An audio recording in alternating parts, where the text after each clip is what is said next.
Shalom saudara yang dikasihi Tuhan. Kita sudah masuk dalam suasana Natal. Saya ingin mengingatkan bahwa Natal ini benar-benar bukti dari kasih Allah yang begitu besar, supaya manusia yang berdosa bisa menikmati apa yang Tuhan janjikan.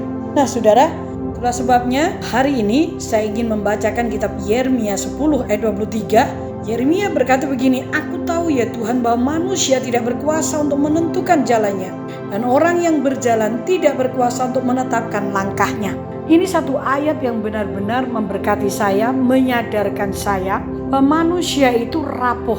Kita harus sadar, Tuhan dengan berbagai cara ingin berbicara dengan manusia dari awal dengan para nabi, dan sekarang melalui situasi kondisi ini Dia ingin mengingatkan kita bahwa manusia itu tidak berkuasa untuk menentukan jalan kita. Semua jalan yang kita lalui itu sudah ditentukan oleh Tuhan. Bahkan orang yang berjalan tidak berkuasa untuk menetapkan langkahnya. Satu yang kita harus tahu, betapa rapuhnya manusia. Kalau saudara sekarang sedang dalam kondisi enak, sedang dalam kondisi tidak enak, dengar baik-baik bahwa Tuhan sudah menetapkan langkah kita. Bahkan yang menentukan jalan kita itu adalah Tuhan. Tuhan itu berdaulat atas hidup kita. Dia berdaulat atas semua yang sedang terjadi. Nah, alangkah indahnya ketika saudara dan saya menyadari bahwa Dia berdaulat atas hidup kita, atas langkah kita. Maka kita tidak perlu takut, tidak perlu putus asa.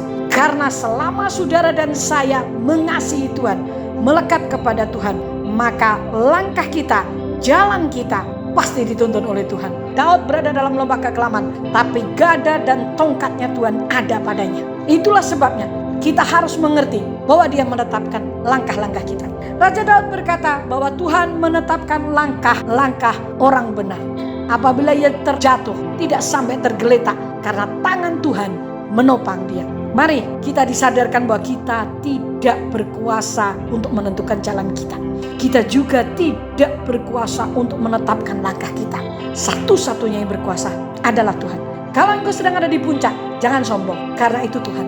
Kalau engkau sedang ada di dalam lembah, jangan takut, karena Tuhan juga yang mengizinkan supaya itu terjadi. Supaya manusia berbalik kepadanya dan mencari Dia. Bapa di surga, terima kasih buat hari ini Tuhan mengingatkan kami bahwa kami ini manusia yang lemah. Kami tidak berkuasa untuk menentukan jalan kami. Bahkan kami yang sedang berjalan pun tidak berkuasa untuk menetapkan langkah kami. Oh Tuhan, betapa pentingnya kami bergantung penuh kepadamu. Berharap sepenuhnya kepadamu, bukan pada kekuatan kami, bukan pada kesehatan kami, bukan pada keuangan kami. Tapi kami berharap kepadamu. Dan kami tahu bahwa pengharapan kepadamu itu adalah sauh yang kuat yang sudah dilabuhkan di belakang tabir. Dan itu tidak akan sia-sia pengharapan itu. Ajar kami berharap kepadamu. Ampuni kalau ada di antara kami yang masih berharap pada kekuatan kami sendiri. Kami tidak bisa menetapkan langkah kami. Tolong kami Tuhan. Pegang tangan kami. Dalam nama Yesus. Amin. Tuhan memberkati. Selamat Natal.